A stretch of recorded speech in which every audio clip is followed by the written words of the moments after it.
الحمد لله الذي أنزل على عبده الكتاب ولم يجعل له عوجا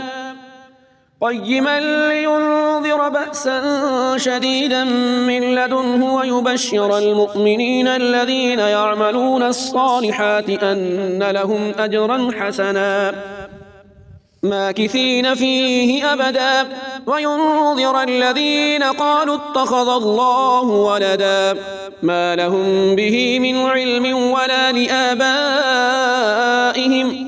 كبرت كلمة تخرج من أفواههم إن يقولون إلا كذبا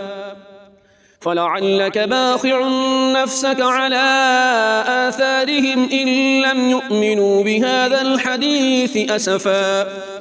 إنا جعلنا ما على الأرض زينة لها لنبلوهم أيهم أحسن عملا وإنا لجاعلون ما عليها صعيدا جرزا